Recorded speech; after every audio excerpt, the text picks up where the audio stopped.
Praise the Lord. Jesus in me ministry சார்பாக உங்களை வாழ்த்தி வரவேற்கிறேன். இயேசுவின் 40 முழங்கால் ஜெபத்தில் உங்களை சந்திப்பதில் மிகுந்த மகிழ்ச்சி அடைகிறேன். இன்றைக்கு ஆண்டவர் உங்களோட பேசுகிறதான வார்த்தை மார்க் 10:27. இயேசு அவர்களை பார்த்து, மனுஷராலே இது கூடாதது தான், தேவனாலே இது கூடாததல்ல, தேவனாலே எல்லாம் கூடும் என்றார். ஆமனுக்கு பிரியமான தேவச்சனமே, நம்ம ஆராதிக்கிற தேவனால் கூடாத காரியம் ஒன்றுமே இல்லை. ஆனால் அவர் மேலே நீங்கள் விசுவாசம் வச்சு தான் இருக்கீங்க. ஆனால் உங்கள் மேலே இருந்த சின்ன சின்ன தப்பிதங்கள், உங்கள் மேலே இருக்கிற சில காரியங்கள்னால உங்களுக்கு ஆசீர்வாதம் வராமல் இருக்குதா? தேவ சமூகத்தில் நான் மன்னிப்பு கேட்டேனே, நான் எல்லா காரியங்களும் அறிக்கையிட்டு ஜெபிச்சிட்டேனே, ஏன் நான் கண்ணு பார்க்குற வரைக்கும் காற்றையும் பார்க்கல, மழையும் பார்க்கல, பள்ளமும் நிரம்பல, இப்படிப்பட்ட ஒரு சூழ்நிலையில் இருக்கனே, வறண்டு நிலத்தை போல இருக்கனே, வனாந்திரத்தில் தவிக்க விடப்பட்ட சூழ்நிலையில் இருக்கனே. அன்றைக்கு ஆகாரின் கண்ணீரை பார்த்த தேவன் இன்றைக்கு உங்களுடைய கண்ணீரையும் பார்க்கிறார். ஆமென். அவருக்கு தேவனாய் இருந்தார், உங்களுக்கு தகப்பனாய் இருக்கிறார். தாய் மறந்தாலும் அவர் உங்களை மறக்க மாட்டார், உங்கள் சூழ்நிலையை அவர் மறக்க மாட்டார். இந்த நாளில் உங்களை பார்த்து ஆண்டவர் சொல்கிறாரு, நான் உன்னை விட்டு விலகுவதும் இல்லை, உன்னை கைவிடுவதில்லைன்னு சொல்லி. இது மனுஷனால் கூடாது தான் மகனே மகளே. ஆனால் இன்றைக்கு ஆண்டவர் உங்களை பார்த்து சொல்கிற வார்த்தை, இது மனுஷனால் முடியவே முடியாது, ஆனால் இது என்னால் முடியும். என்னால் முடியாததுன்னு ஒன்றும் இல்லை. நீ விசுவாசிக்கிறியா? இதை செய்ய எனக்கு வல்லமை உண்டுன்னு சொல்லி நீ விசுவாசிக்கிறியா? அந்த விசுவாசத்தில் நில்லு. அந்த விசுவாசத்தை கடுகள விசுவாசமாக இருந்தாலும் அதில் நிற்கணும். அந்த சூழ்நிலையை பார்க்காதீங்க, உங்களை சுற்றி இருக்க மனுஷங்களை பார்க்காதீங்க. உங்களுக்கு தேவை அற்புதம். தேவனை மட்டும் நோக்கி பாருங்கள். அவர் எனக்கு செய்வார், அவ்வளோதான். அவர் சொன்னது தான், எனக்காண்டி அவர் செய்து முடிப்பார்னு சொல்லி, கர்த்தர் எனக்காக யாவையும் செய்து முடிப்பார்னு சொல்லி, உங்களோட பொருளாதாரத்தில் கர்த்தர் இந்த வேலையில், இதை கேட்டுக்கொண்டு இருக்க வேலையில் உங்களுக்கு அற்புதத்தை செய்வார். நம்புங்க. நம்புகிறவர்கள் ஒரு ஆமீன் சொல்லுங்க பார்க்கலாம். கர்த்தர் இந்த நாளில் ஒரு அற்புதங்களை செய்வார். ஆமீன். உங்களுக்கு செய்யாமல் அவர் யாருக்கு செய்யப்பார்? உங்களுக்காண்டி தான் தன் ஜீவனையே கொடுத்தார். உங்களுக்காக ஜீவனையே கொடுத்தவர் உங்களுக்காண்டி எந்த காரியத்தை செய்யாதிருப்பது எப்படி?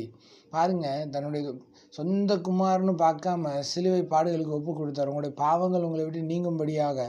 அப்போது இயேசு கிறிஸ்துவை உங்களுக்காண்டி கொடுத்த பிதா உங்களுக்காண்டி எதையும் செய்யாமல் இருப்பாரா? இயேசு கிறிஸ்துவின் நாமத்தினால கேட்கும் பொழுது எதையும் செய்யாமல் இருப்பாரா? அதை அப்படி தானே கேட்டுக்கிட்டு இருக்கீங்க, ஆனால் ஒரு காரியங்களும் வாய்க்க மாட்டேங்குதுன்னு சொல்லி நீங்கள் சோர்ந்து போயிருக்கீங்களா?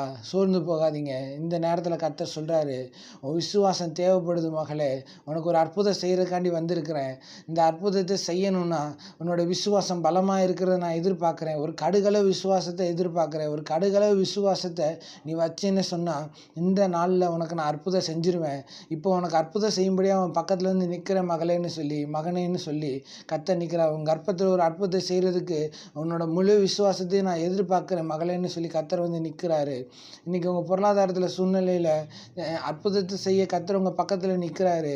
அந்த அற்புதம் நடக்கணும்னா உங்கள் விசுவாசம் பலமாக இருக்கணும். சுற்றி இருக்க மனுஷனுங்க பார்க்காதீங்க, சுற்றி இருக்கிற மனுஷங்களோட பேச்சுக்களை கேட்காதீங்க, உங்கள் யோசனைகளில் இருக்கிற தேவையில்லாத போராட்டங்களை நினைக்காதீங்க, பரியாசம் பண்ண எண்ணங்கள், பரியாசம் பண்ணுற நபர்களை பார்க்காதீங்க. இயேசுவை மட்டும் பாருங்கள். இதை கேட்டு முடிக்கிறதுக்குள்ளே கர்த்தர் உங்களுக்கு அற்புதத்தை செய்வார். ஆமென். ஜெபிப்போமா. அன்பின் பரலோக தகப்பனே, இந்த நல்ல வேலைக்கு நன்றி செலுத்துக்கிறோம்ப்பா. ஆண்டவரே, இது மனுஷரால் கூடாதது தான், இது தேவனால் கூடாதது அல்ல என்று சொல்லியிருக்கிறீங்க. தேவனால் எல்லாம் கூடும் என்று சொல்லியிருக்கிறீங்க. ஆண்டவரே, உங்களை நம்பி இருக்கிற இந்த ஜனங்களுக்கு ஆண்டவரே, வானத்தை திறந்து கர்த்தர் அற்புதத்தை செய்யும்படியாக ஜெபிக்கிறோம். விசுவாசமானது தளர்ந்து போய் இருந்தாலும் கர்த்தரே இயேசுவின் நாமத்தினால அப்பா, நீர் இந்த நாளில் அற்புதத்தை செய்யும்படியாக நான் ஜெபிக்கிறேன். கர்த்தாவே, இந்த மாலை வேளையில் கர்த்தர் இந்த ஆடியோவை கேட்டுக்கிட்டு இருக்க ஒவ்வொருத்தரோட வாழ்க்கையிலையும் இன்று அற்புதம் நடப்பதாக என்று சொல்லி நான் ஜெபிக்கிறேன். இப்பொழுது அற்புதம் நடப்பதாக என்று சொல்லி இயேசுவின் நாமத்தினால ஜெபிக்கிறேன். இதை கேட்கிற ஒவ்வொருத்தரோட வாழ்க்கையில அற்புதம் நடக்கட்டும். வறண்ட நிலம் நீரூற்றாய் மாறுவதாக இயேசுவின் நாமத்தினால. ஆண்டவரே, பள்ளங்கள் தண்ணீரால் நிரப்பப்படுவதாக இயேசுவின் நாமத்தினால. பொருளாதார செழிப்பு உண்டாவதாக இயேசுவின் நாமத்தினால. 0 பேலன்ஸில் மைனஸில் இருக்க அக்கௌண்ட்டில் இயேசுவின் நாமத்தினால பணம் வந்து சேருவதாக இயேசுவின் நாமத்தினால. அப்பா, பிஸ்னஸில் முடங்கி கிடக்கிற பிஸ்னஸில் இப்பொழுது கேட்டுக்கொண்ட நேரத்தில் ஆர்டர்ஸ் வருவதாக இயேசுவின் நாமத்தினால. தேவைகளை கர்த்தர் சந்திப்பீராக இயேசுவின் நாமத்தினால. இது தேவனாலே கூடும், இது தேவனாலே கூடும், என் தேவன் இதை எனக்கு செய்தார்னு சொல்லி ஆண்டவரே, நீர் ஜீவனுள்ள தேவன் என்பதை இந்த ஜனங்கள் அறியும்படியாக ஆண்டவரே, இந்த அற்புதங்களை ஆண்டவரே இந்த ஜனங்களுக்கு செய்யும்படியாக நான் செபிக்கிறேன்ப்பா. இயேசுவின் நாமத்தில் நீர் அப்படியாக செய்கிறதற்காக நன்றி செலுத்துகிறோம். அற்புதத்தை பெற்றுக்கொண்டதுக்காக நன்றி செலுத்துகிறோம். செய்யணும்ப்பா. பெரிய காரியங்களை செய்யுங்க. இயேசுவின் நாமத்தில் நல்ல பிதாவே, ஆமென்.